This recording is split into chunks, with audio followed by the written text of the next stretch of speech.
Hello and welcome to our course. Today we will be talking about the Model View Controller pattern. Before getting to that, I think we first need to understand that it is part of the architectural patterns.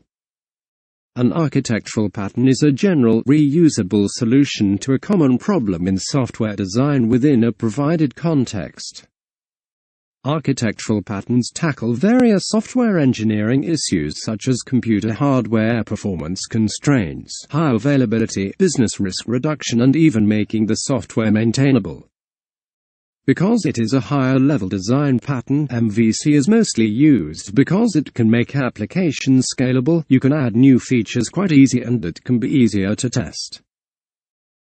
The Model View Controller MVC is an architectural design pattern widely used to build user interfaces that divide the associated program logic into three linked components.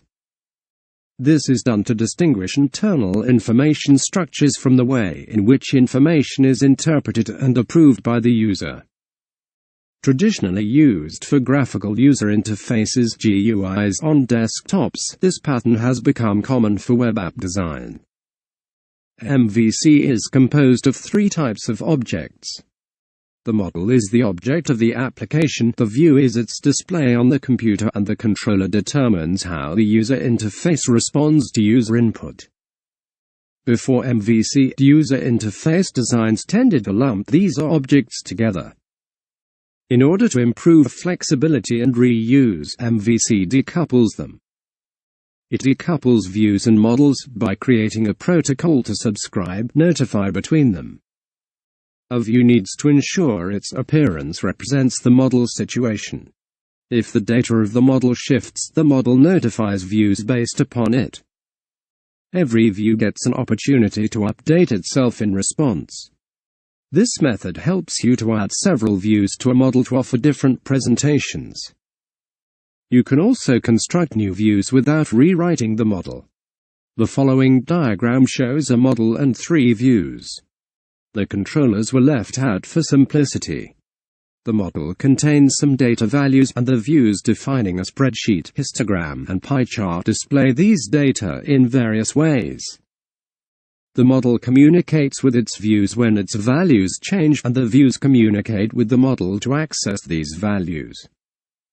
This example reflects a design that decouples views from models. But the design is applicable to a more general problem, decoupling objects so that changes to one can affect any number of others without requiring the changed object to know details of the others. This more general design is described by the observer design pattern. MVC also lets you change the way a view responds to user input without changing its visual presentation. You might want to change the way it responds to the keyboard, for example, or have it use a pop-up menu instead of command keys.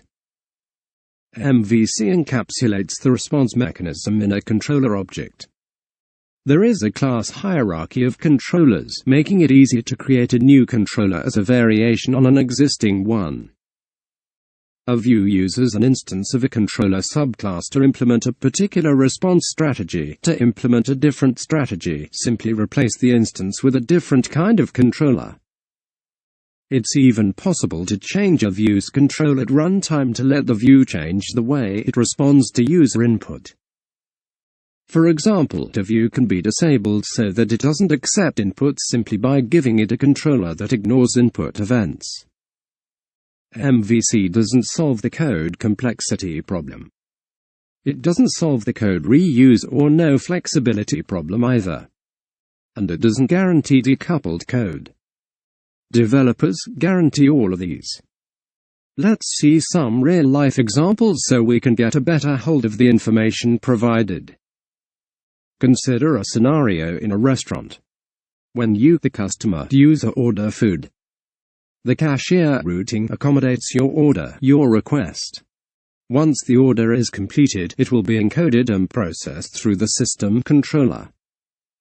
Upon entry of the order, the system will check if the menu ordered is still available or out of stock. Now, if the order is available, it will be sent to the cook model for preparation. Once it is done, the waiter view will distribute or deliver response it to the customer. Now, let's take a look at the pros and cons of this design pattern. Multiple developers can work simultaneously on the model, controller, and views. MVC enables logical grouping of related actions on a controller together. The views for a specific model are also grouped together. The very nature of the MVC framework is such that there is low coupling among models, views, or controllers. Because of the separation of responsibilities, future development or modification is easier. Models can have multiple views. With the clearer separation of concerns, each part can be better tested independently. There are also some downsides to this pattern.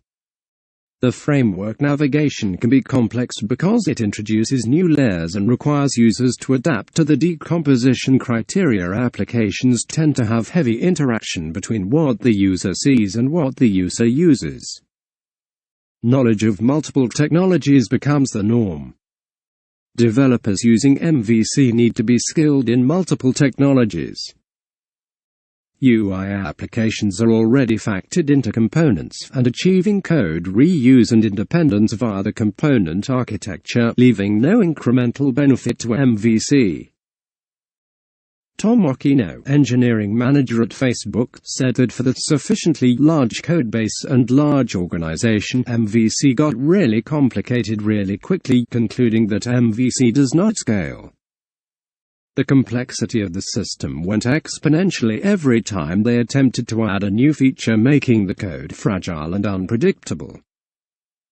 This was becoming a serious problem for developers new to a certain codebase because they were afraid to touch the code lest they might break something.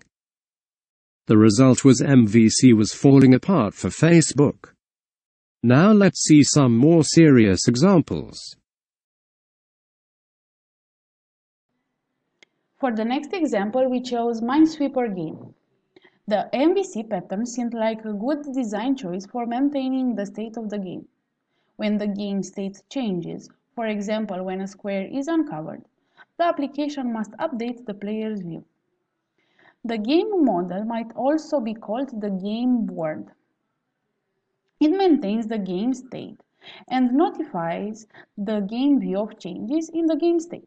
For example, when a square is uncovered, the game model must let know the game view that the square is now visible and display the uncovered square.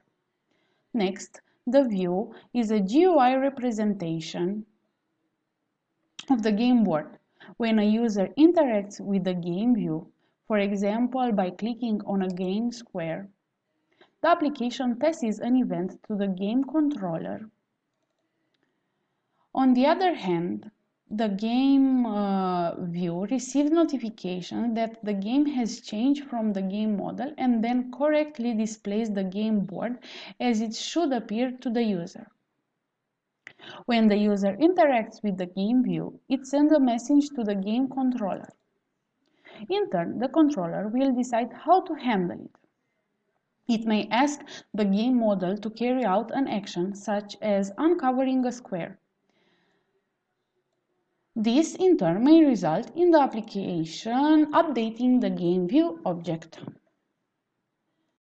Hi everyone, my name is Virga Tudor and this is the second example of our MVC model view controller presentation.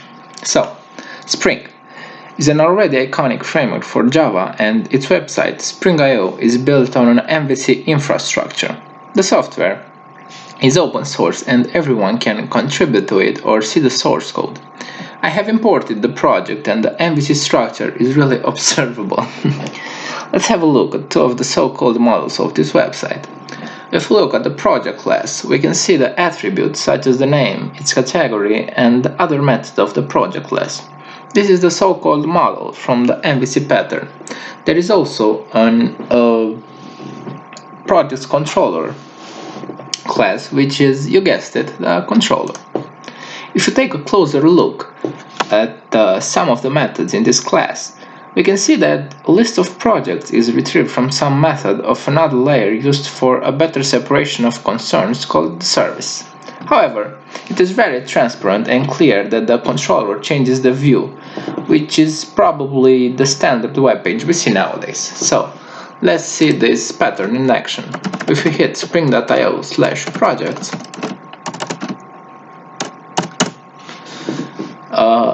the method list projects is called, and we get a list of projects. If you click on one of them, the show project method is called, and the model, the project, is displayed. Okay, the same goes for an event. Okay, we have the event class and the events controller, and if we hit spring.io/events, okay, we get two events, and if you click on one, the model, the event, is displayed.